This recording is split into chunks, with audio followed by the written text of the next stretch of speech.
Dewan Keamanan Perserikatan Bangsa-Bangsa pada Rabu kemarin mengadopsi resolusi yang dirancang Bahrain yang berisi tuntutan agar Iran mengakhiri serangan terhadap negara-negara Teluk. Namun demikian, resolusi tersebut tidak menyebutkan perihal serangan militer dari Amerika Serikat dan Israel terhadap Iran.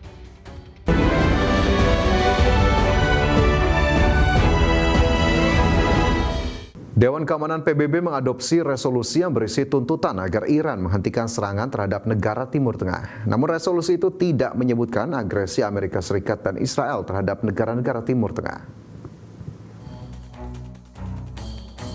Dewan Keamanan Perserikatan Bangsa-Bangsa pada Rabu kemarin mengadopsi resolusi yang dirancang Bahrain yang berisi tuntutan agar Iran mengakhiri serangan terhadap negara-negara Teluk.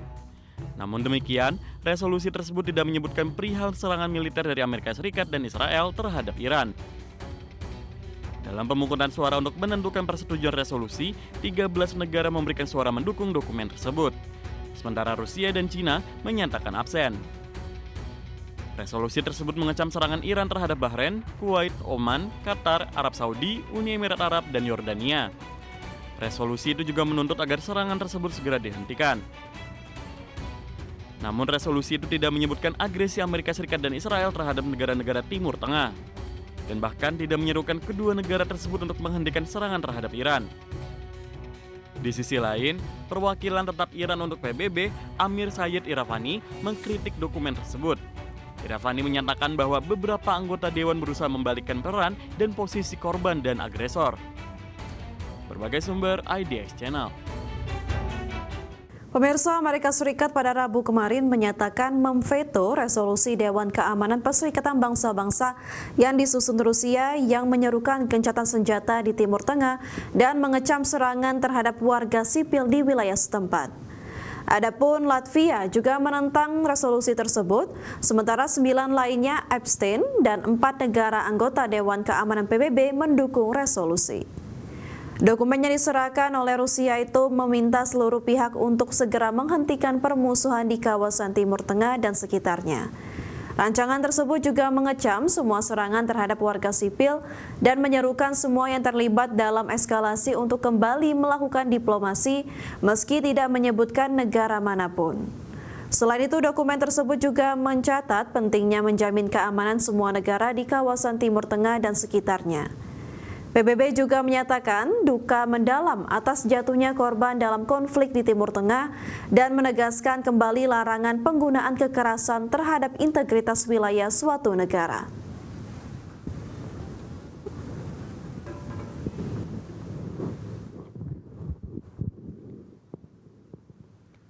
Organisasi negara-negara pengekspor minyak bumi atau OPEC mengonfirmasi Arab Saudi meningkatkan produksi minyak pada Februari sebagai langkah antisipasi gangguan pasokan di Timur Tengah.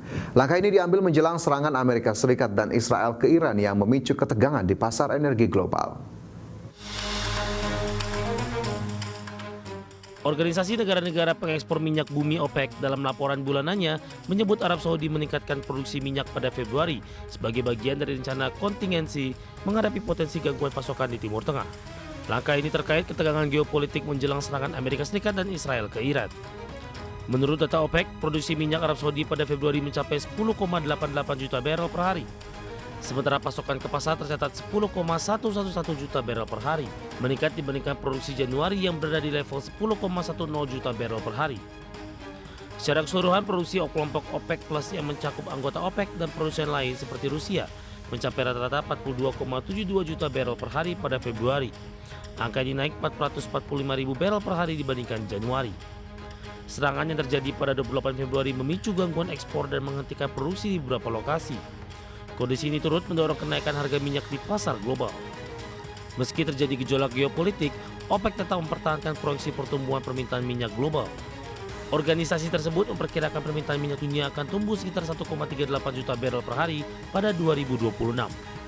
OPEC menyatakan perkembangan geopolitik masih perlu dipantau secara cermat. Dampaknya terhadap pasar minyak global dinilai masih terlalu dini untuk ditentukan. Bagi sumber IDX Channel.